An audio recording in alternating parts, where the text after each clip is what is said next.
Assalamu алейкум, құрматтуу мекендештер, қадірлі қырғызстандықтар, арбаңыздар, амансыздар, өтінсіздер. Құрматтуу жалпы жоомарт берешендер. Біз буйруса Ордолу Ош шаарында турабыз.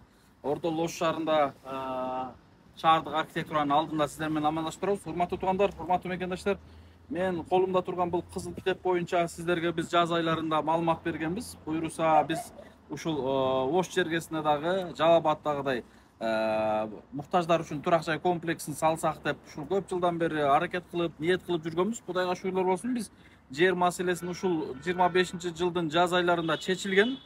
2 миллион сомго бул жерди сатып алганбыз, бирок ал каражатты деле толук берип бүтө элекпиз. Бирок кантсе да ушул курулуш иштерин баштайлы деген, алдыңкы күндөрдө башталы деген ушул аракеттердин алдында турабыз. Биз азыр архитектурага келгенибиздин себеби биз ошол жерге кандай проекти салсак болот. Ал жерде келечектеги архитектура жолдун, мисалы жолу, ошол эле жанагы дачада да, Актилекте дачада, ошол жердеги айланасы, свети, жана башкасы, суу, коммуналка, кыскасы келечектеги архитектурага тиешелүү жумуштары кандай болуп калат, ошого карап, ошону сурап, анан ошонун негизинде биз мына буйруса бүгүн 24-сентябрь болуп калды да. Эртең биз 28-сентябрь күнү Алматыга учуп атабыз, жана кичкентай ыйман наристен алып. Ошол ыйманды операцияга алып барып келип, октябрдын баштарына келебиз. Келер замат биз буйруса ушул Ош жергесине муктаждар үчүн турак жай комплексин баштайбыз буйруса. Андыктан ушул видеонун башкалары менен бөлүшүп туруңуздар. Мен азыр жеринен сиздер менен бөлүшөм. Биз азыр дагы биз киребиз, дагы толук кандай уруксаттар болду, кандай маалыматтар болду, анын баардыгын биз буйруса бул жерден чыккандан кийин ошол жердин биз сиздер менен буга чейин да бөлүшкөнбүз. Ошол жеринде сиздер менен бөлүшүп, дагы сиздер менен да кеңешебиз, кандай салсак болот, кандай проект салсак болот, ал жерге кандай, канча үй бүлөгө кайсыл тарапты каратып дегендей, дагы кошумча эмне курулуштарды коюшсак болот. Анын баардыгын келиңиздер жогорку кийинки видеолордо бөлүшөбүз да сиздер менен кеңешебиз туугандар. Андыктан архитектуранын да жообун ошол жерден сиздерге айтып атам. Урматтуу мекендештер, урматтуу бир туугандар, биз азыр шаардык архитектурага барып, ошол жердин орун басарына чейин жолугуп, ушул жер боюнча толук консультация алып азыр келдик. Бул жер боюнча туугандар, сиздер унутуп калбадыңыздарбы? Бул жер албетте ушул Ошто Актилек круговой бар го. Ошол круговойдон жогору дача жака чыгып келип эле каналдан солду көздөп бурулуп, кайра ушул земляничная көчө деп коет. Ушул жерден бурулуп эле жогору чыкса, дача участка деп коет. Алай бир деп коет экен. Шаарга карайт өзү. Жайкысы күн ысыкта салкын жер, кышта шамал жок, суук жок, ушундай жакшы жерде, негизи жашоого ыңгайлуу жерде. Айрыкча ушул муктаждар үчүн аябай ыңгайлуу да. Урматтуу туугандар, жүрүңүздөр, бул жер боюнча биз ушу көптөн бери ойлонуп, көптөн бери иш баштабай атканыбыздын себептери көп. Негизинен бул жерден ушул көптөн бери жумуш башталбай атканына себептер көп. Ал себептердин бири ушул бирден бири документациясы бар, бирден бири ушул жерди алганыбыз төлөмү бар, ошондуктан бул жер башталбай турат.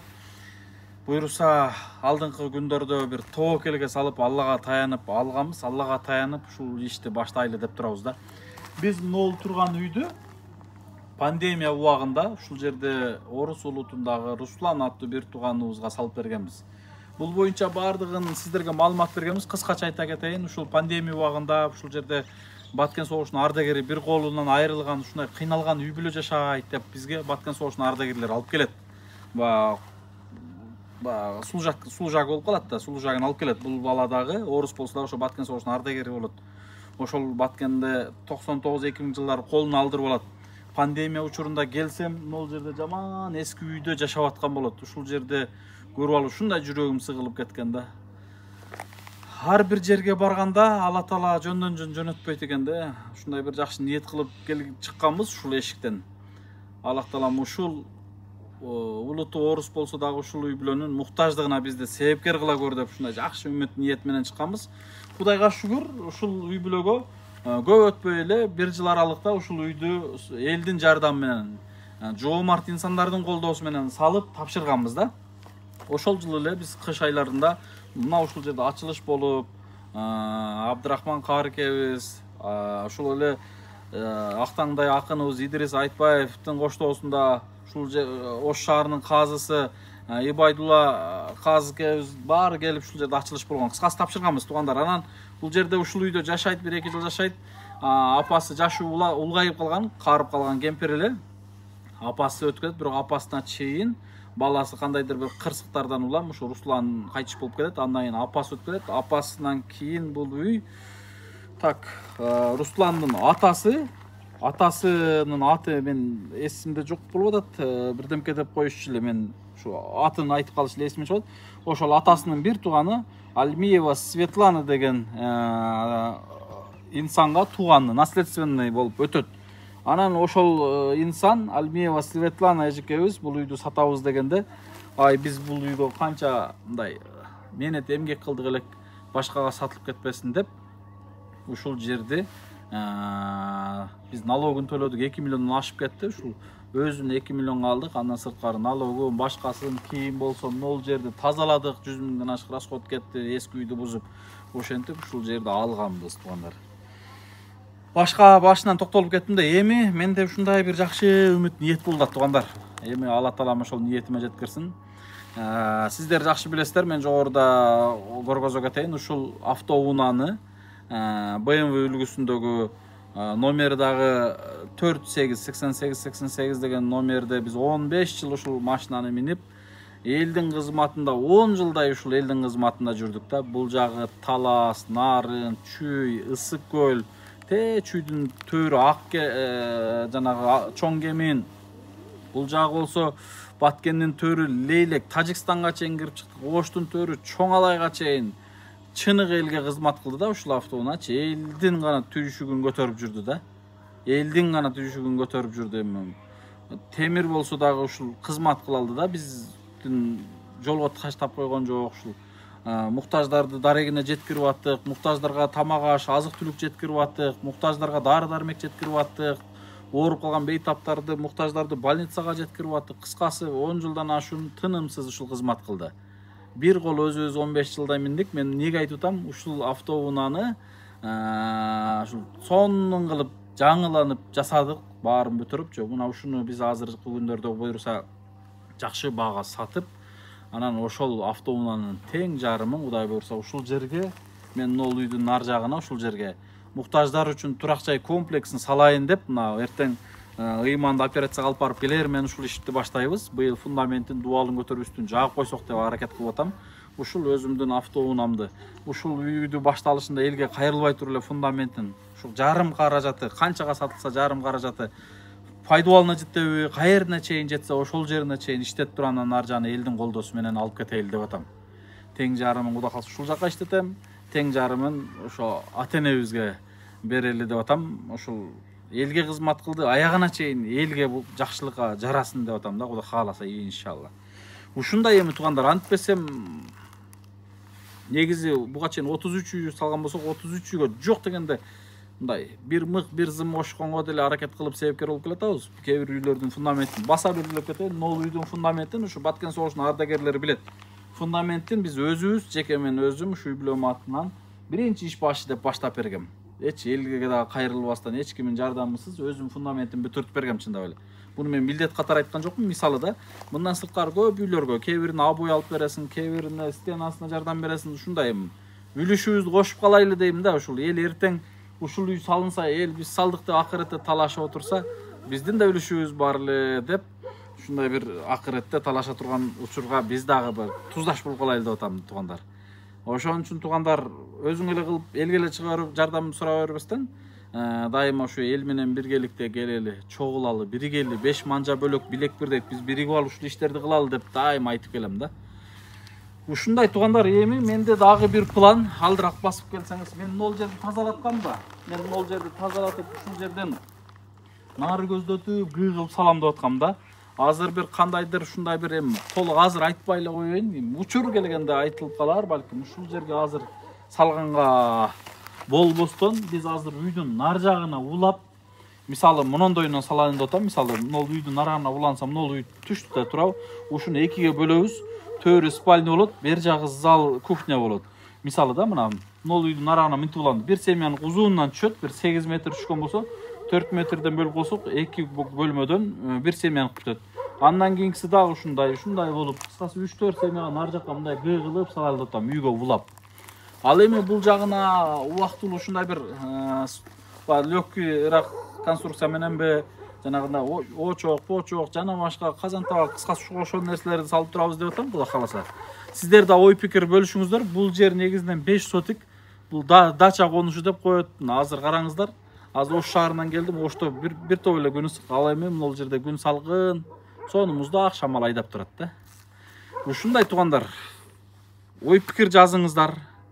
Сөзсүз ушул видеону максималдуу башкалар менен бөлүшүңүздөр. Биздин Акниет Аманат YouTube каналыбыздын көптөгөн көрөрмандар бар эле. Биздин видеолорубузду, биздин кызматтарыбызды жоготуп алгандар бар экен. Ошого сиздер бөлүшүп, лайк басып туруңуздар. Биз ишмердүүлүгүбүздү улантып атабыз, бирок кээ бирлерине маалымат жетпей атат. Сиздер себепкер болуп маалымат жеткирип туруңуздар. Мен быйыл буюрса ушул Ошко ушул турак жай үчүн, муктаждар үчүн турак жай комплексин азыр баштаалы деп аракеттин алдында турам. Жаздан бери аракет кылдабыз, бирок сааты эми чыгат окшойт. Сааты чыккан баштайбыз. Баса жанагы биздин өздүк ушул автоунаабыз сатылар менен ушул иш башталат. Жакын күндөрдө автоунаа балким интернетке чыгат, балким машина базарга чыгат. Ушундай бир жакшы бага сатылса, ушул жакшылыкка иштетели деген ниетим болду, Кудай кааласа. Өзүмдүн минип жүргөн машинамды ушул жакшылыкка жаратайын деп атам, иншалла. Ниетим жакшы, ушул акыретке бир жакшылыкка жарап калалы деп атам да. Себеби өзү жакшы көргөн белекти кайрымдуулукка бериш керек экен да. Мен ал автоунаанын чындыгында ушундай өзүмө жакын көрүп, эң жакшы көргөн машина эле, ошон үчүн 15 жыл миндик да. Ушул эң жакшы көргөн өзүбүздүн буюмубузду мындай хадия кылып, зекет кылып, садака кылып чыгаралы деп атам, иншалла. Ошон үчүн башкалар дагы үлгү болсун, үлгү алсын. Машинанын артынан, үйдүн артынан, жердин артынан, квартира, домдун артынан теги койчу. Эми үйдүн үстүнө үй алып, бир жанына 10 5 деген квартира алып, дагы деле тытынып, жан талашып аткандар жок эмес да, көп да. Ал эми кичинекей эле 4 дөңгөлөгү бар жакшынакай автоунаа турса, джип алышым керек, 2 машина алышым керек, тиги алышым керек, бул алышым керек, буну минип атыптыр. Ай жок туугандар, ошолорго үлгү көргөзөлү деп атабыз, иншалла. Ошондуктан туугандар, туура кабыл алыңыздар, туура түшүнүңүздөр. Негизинен кашык каныбыз калбай калганча ушул кызматты кылабыз деп аттанып чыкканбыз. Кудай кааласа, кандай кыйынчылык, кандай тоскоолдук, кандай сыноолор болбосун, баардыгына чыдап жасап келатабыз. Биз жасачу иштердин баары алдыда. Биз ашуулардын дагы алдыда ашуулар, иншалла. Ошон үчүн бул иштер али башталышы туугандар. Мына 33 үй бүлөгө үй салып койдук, болду, бүттү эмес, кыйраттык эмес. Дагы көп салышыбыз керек. Ушундай, мен келиңиз 05 менен толук көргөзгөнчө кетиңизчи. Огородду көрүп атасыздар. Баардыгы мына сонун кенен чоң дегендейчи. Бул жагында баарын тазалап койгонбуз да. Мына баардыгын тазалап койгонбуз. Мына ушул жака септиктерин да казып койдук. Бул жерге суу бар, канализация жок бирок. Эми келечекте балким канализация деле, газ деле келип калышы ыктымал. Нар жакта житилдер бар, бул жагында бар, жогорунда бар. Мен бул көчөдө келатканда бүт ушул көчөнүн эки бети жалаң, 2 этаж үйлөр да. Мына бул жагын көргөзүп койсоңуз. Мына ке. Бул жагын көргөзсөңүз. Мына тетигинде 2 этаж, бул жагында 2 этаж үй турат, бул жагында 2 этаж үй турат, ылдыйында 2 этаж үй турат, бул жагында 2 этаж үйлөр турат. Неге айтып атам мен муну? Бул сонун жер да бул. Дачный район да. Мында жашай турган сонун место да. Ошон үчүн туугандар, жакшылыкка себепкер болойлу. Жакшы инсандар, муктаждар ушул жакшы жерде күн калкалап жашаштыкты Аллах Таалам баарына себепкер кылсын, насип кылсын. Ишибизди алгалай жылдырсын. Ушул ишибиз көпкө узабай, кыйынчылык, тоскоолдуксуз аягына чыгарып, муктаждарга ушул ачкычтарды тапшырып алыштыкты Аллах Таалам насип кылган болсун. Туугандар, ушул видеолорду максималдуу бөлүшүп туруңуздар. Мен бүгүн ушул иштин үстүндө Ошто жүрдүм. Кышка чейин аракет кылып ушул үстүн жаап алыштык, Кудай калса. Эми пландар көп эле негизи. 4 үй бүлөгө мисал салган болсок, 4 строительный компанияга барып, бир үй бүлөнү примерно мен 1 миллион, 1,5 миллионго чейин расход эсептедим да. Миллион деп коеюн, примерно 1 миллион 200 миң. ар бир строительный компаниялар 1 миллион 200 миңден берсе, мисалы да 4 үй бүлөгө үй салып койсок болот экен да. Ошол эле мейли строитель компания биякта турсун, жөн эле инсандар бар, жакшы инсандар бар, берешен кол ачтар бар. Ошолор деле чыгып турупчу, экөө биригип мисалы 500 миңден берсе, бир үй бүлө үйлүү болуп калат экен да мисалы. Ал эми эртеңки күнү дагы биз сиздерге кайрылабыз. Мен ушул автоунаабыз сатылгандан кийин пайдубалына жетип калса, андан ары жагына кирпичине деп кайрыла баштайбыз. Кирпичи болгону 8 сомдон. Ушул видеолорду бир күндө 8 миң, 10 миң адам көргөн болсо, мисалы 5, 10 миң адам көрсө, тең жарым 5 эле миң адам бирден кирпич алып берген болсо, 8 сомдон гана жардам берсе, мисалы да, бир күндө 10 миң кирпич чечилет экен да. 5 миң кирпич чечилет экен, тоюз. Ал эми 4 күндө ушул жерге 30 миң кирпич кеткен болсо, 6 күндө кирпичи чечилет экен. Чатыры бар. Ушинтип эле көптөшүп чечип койсок болот туугандар.